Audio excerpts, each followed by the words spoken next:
Gadis Open B. Oh, bab 20. 2 hari setelah pertemuan di penthouse, Arumi sudah seperti mesin yang dipaksa terus berjalan tanpa jeda. Sejak pagi, pesan-pesan dari Benny datang tanpa henti. Tidak ada sapaan ramah, tidak ada basa-basi, hanya daftar instruksi yang harus ia patuhi. Pukul 7 malam, The Glass House. Pria ini suka wanita berpakaian merah ketat. Besok siang, villa di pinggir pantai. Tamu ingin sesi outdoor. Tidak ada kamera, tapi dia bawa 2 bodyguard. Lusa malam, pesta pribadi di kapal. Kau akan jadi hiburan utama. Arumi menatap layar ponselnya dengan jemari gemetar. Bukan hanya frekuensinya yang gila, tapi juga tingkat kegilaan permintaan tamu yang terus meningkat. Seolah Benny sengaja menguji batasnya, batas fisik, mental, bahkan harga dirinya. Ia mencoba menolak satu tawaran, hanya satu. Benny, aku butuh istirahat. Jawaban datang kurang dari 1 menit. Kau istirahat kalau aku bilang kau boleh istirahat. Paham? Pesan itu membuat perut Arumi terasa mual. Malam itu di The Glass House, sebuah bar mewah dengan dinding kaca raksasa. Arumi datang dengan gaun merah ketat seperti instruksi.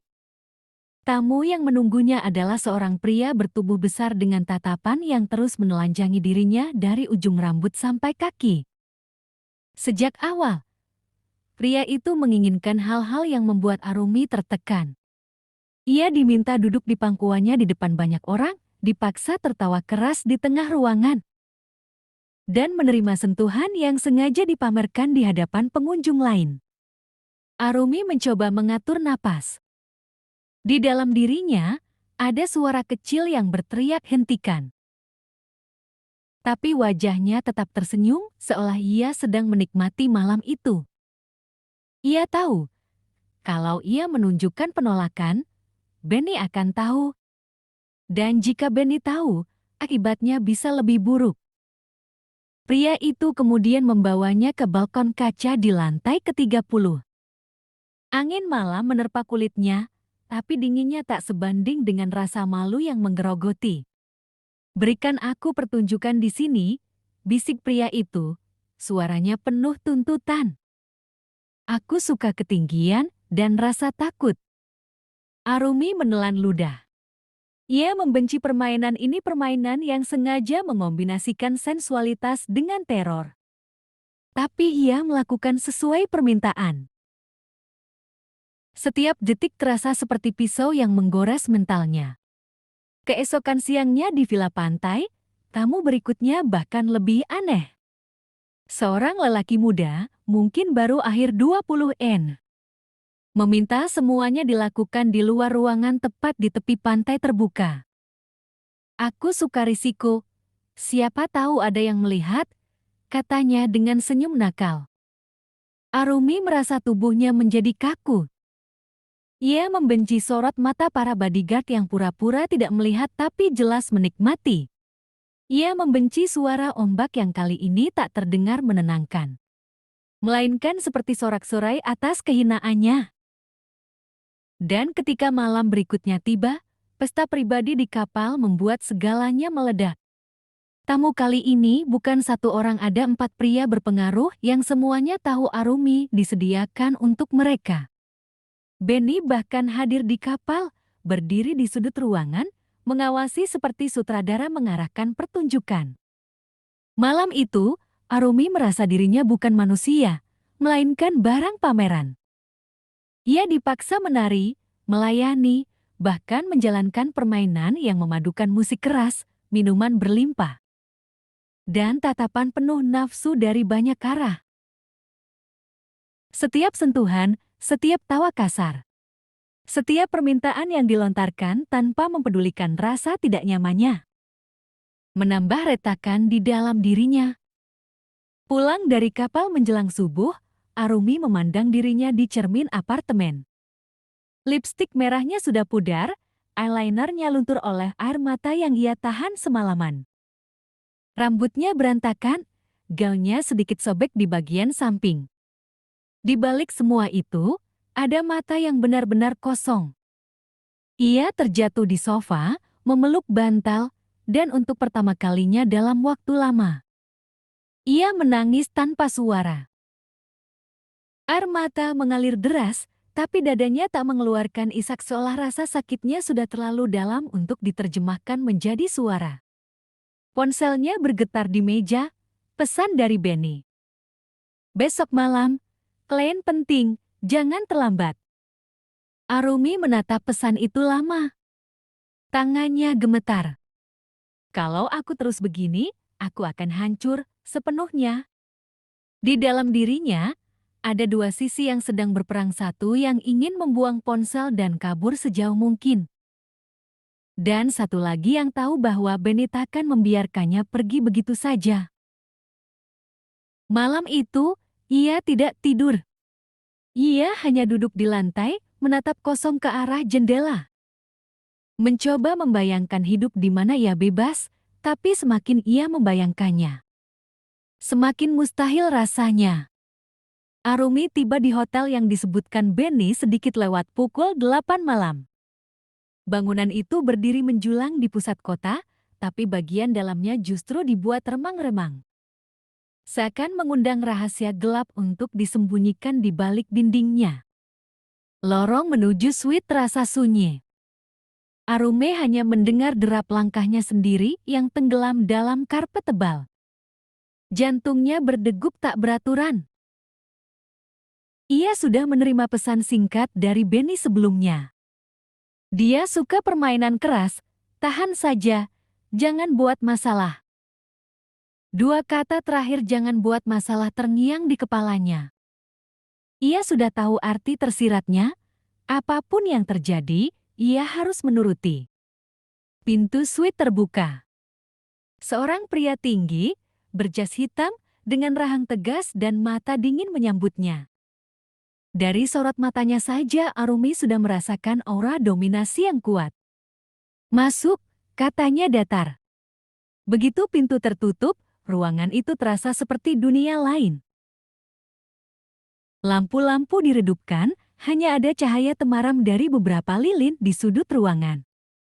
Di tengahnya, ada kursi kayu besar dengan tali di sandaran terlalu jelas untuk diabaikan. Arumi berdiri kaku. Duduk, perintah pria itu. Ia menuruti, mencoba mengatur napas. Permainan dimulai pelan, sebuah uji coba di mana pria itu berbicara dekat telinganya. Lalu mengikat pergelangan tangannya ke sandaran kursi.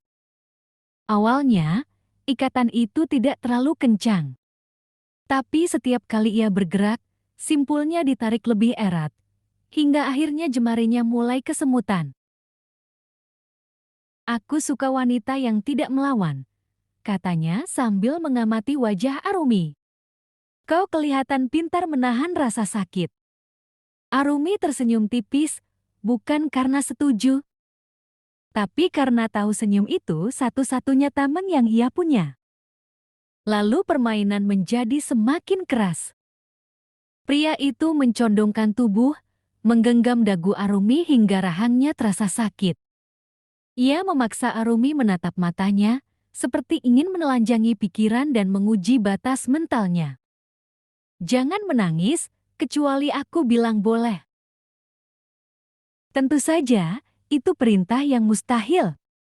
Saat genggaman di dagunya berpindah ke bahunya dengan tekanan kuat, air mata mulai menggenang. Pria itu menyukai suara ketakutan, ia jelas menikmatinya. Setiap kali Arumi terisak kecil, ia tersenyum. Sentuhan-sentuhannya kasar, bukan sekadar menyakitkan secara fisik, tapi dirancang untuk membuat Arumi merasa tak berdaya.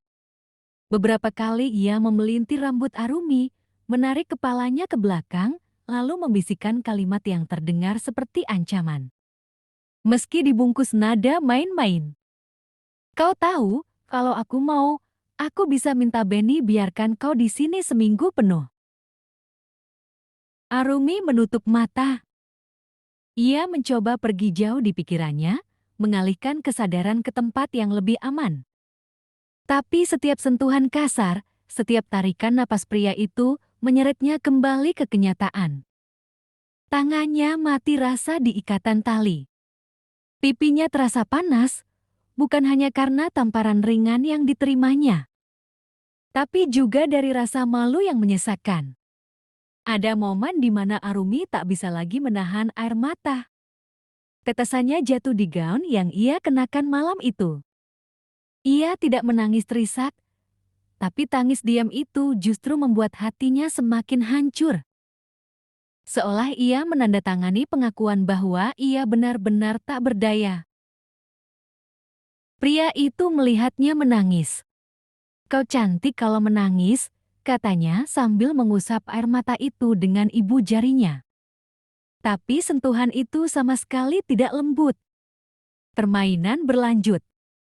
Ia diminta berdiri, tapi kakinya yang kaku membuatnya hampir jatuh. Pria itu tidak peduli. Ia malah menertawakan, lalu mendorongnya ke arah dinding. Membiarkannya berdiri di sana sambil menunduk. Bagi pria itu, ini adalah hiburan. Bagi Arumi, ini adalah malam yang terasa seperti hukuman panjang tanpa akhir. Setelah hampir 2 jam, permainan itu akhirnya selesai.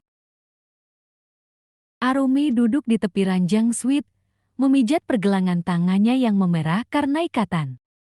Nafasnya berat, tubuhnya terasa lelah seperti habis berlari jauh, padahal ia hampir tidak bergerak. Pria itu merapikan jasnya, lalu meletakkan amplop di meja. "Kau cukup bagus," katanya singkat. Tidak ada salam perpisahan. Ia keluar, meninggalkan Arumi sendirian di ruangan yang masih berbau parfum dan lilin. Arumi menatap amplop itu lama. Uang di dalamnya mungkin cukup untuk membayar kebutuhan sebulan. Tapi rasanya seperti harga yang terlalu mahal untuk dibayar oleh hatinya sendiri. Saat ia keluar dari hotel, udara malah menerpa wajahnya. Rasanya segar, tapi tidak mampu menghapus sensasi tangan kasar pria itu di kulitnya. Di perjalanan pulang, ponselnya bergetar, pesan dari Benny. "Klien puas. Bagus. Istirahat malam ini, besok aku kabari." Arumi menatap layar lama, lalu mematikan ponsel. Ia tahu ini bukan akhir. Besok atau lusa, akan ada permainan baru, mungkin lebih gila dari malam ini. Dan di dalam hatinya, ia mulai bertanya, sampai kapan aku bisa bertahan sebelum benar-benar hilang? Jangan lupa like, komen, dan subscribe.